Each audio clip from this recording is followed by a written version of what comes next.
So you have no war yet between Israel and Iran, which is kind of a weird way to put that because, of course, Iran clearly at war with Israel, attacking Israel, over 180 ballistic missiles that went into Israel, but you haven't seen a response from the Israelis. In the meantime, they clearly are at war with Hezbollah in the southern part of Lebanon, which is, of course, the northern part of Israel and just north of Israel, and you see a non-stop litany of missiles coming into Israel from Hezbollah, this terrorist organization supported by the Iranian regime. Tony Katz today, good to be with you. Mike Tobin joins me right now from Fox News. He is in Haifa, just 10 plus miles away from the Lebanese border. And the shelling continues, or I said the missiles continue apace, not only from Hezbollah, but from Hamas. For people who are claiming they want a ceasefire, Hezbollah claiming they want this, Mike, they don't seem to act like it.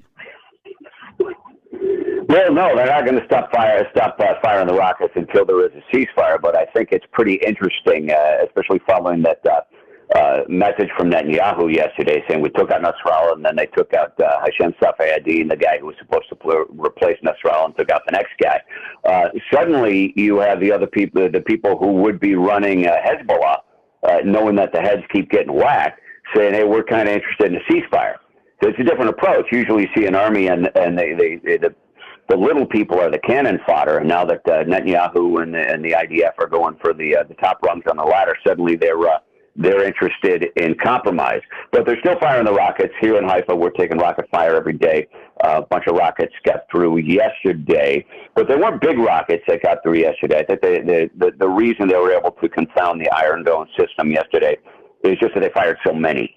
And the stuff that hit, it really didn't cause that much damage. The night before, there was a big rocket that hit a traffic circle, and it was amazing how much it landed right in the center of that traffic circle. It was amazing just how much dirt that thing kicked up and how deep it went and how many windows it blew out from nearby apartments, and a lot of people got hit. I think really more with environmental shrapnel, things like broken windows. But the last couple of days, there have been a lot of rockets. Some people were killed in Kiryat Shmona, if you remember, to the very northern tip of Israel, very near the border where a lot of the combat is undergoing. As I understand right now, or is underway. As I understand, they were in a van, and that van took a direct hit, and those people were killed.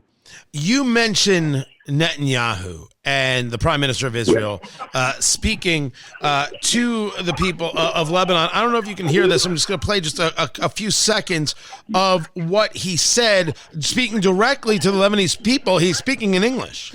Israel has decided to put an end to this. We've decided to return our people safely to their homes. Israel has a right to defend itself.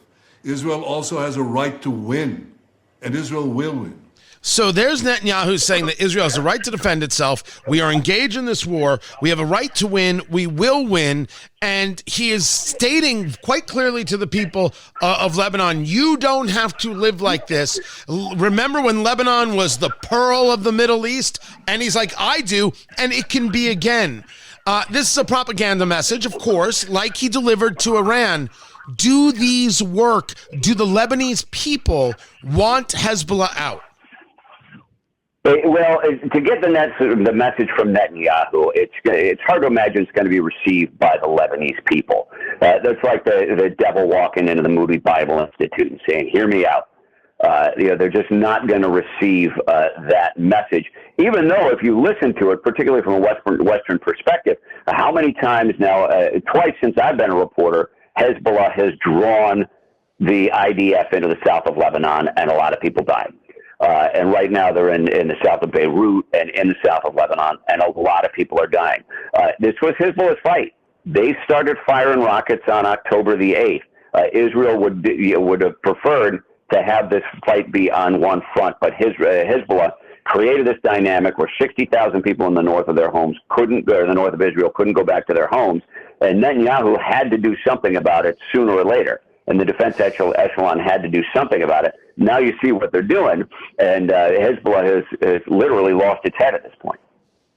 Talking to Mike Tobin of Fox News, stationed in Haifa been keeping an eye on what is happening in this war with Hezbollah. There was a piece in the Jerusalem Post some days ago about how the majority of Israelis want the hostages back being held by Hamas, and they want this war done. That is a different conversation than I heard from people when I was there back in March, which is they want their people back and they'll do anything to get their people back, but they want the terrorists done. Am I reading that poll wrong? Are they interested in all of this stopping, or are they interested in just getting their people back to the extent that anybody is still alive, which is a horrible thing to think, taken by Hamas a year ago? Do they want to end the terrorists, or are they willing to stop it altogether? Well, for part of your question there, 101 people are held hostage, and it's estimated that 39 of them are dead at this point. But they still want to get the remains home and give them a respectful burial. I would think that the first priority, if you at least casual conversations with Israelis, the first priority is getting the hostages home. And the second priority is making certain that it can't happen again. And the Netanyahu approach to making certain that it can't happen again is to break Hamas as a military machine. And the problem is you can break Hamas, but you can't break an ideology. You can kill the top echelons of Hamas. You can destroy any of their equipment that they have. But the price that is being exacted on the Palestinian people breeds more hatred. So with each drop of blood, people hate Israel. They hate Jews more. You see the protests taking place in the States, and you don't see people accepting the argument that Hamas picked this fight. And I think you can have an argument about what led up to the fight. But then once you have October 7th that happened, everything's off the table, and Israel was and I'm sorry, I'm opining here a little bit. And I'll skip back just to the end of it. I think most Israelis, first priority is get the people home. Second priority is make sure it doesn't happen again. And I think you had a lot of people on the left trying to come to some sort of a negotiated compromise to make sure that it doesn't happen again. But you're also seeing when you're negotiating with someone like Yahya Sinwar, you don't have a reasonable partner to negotiate with.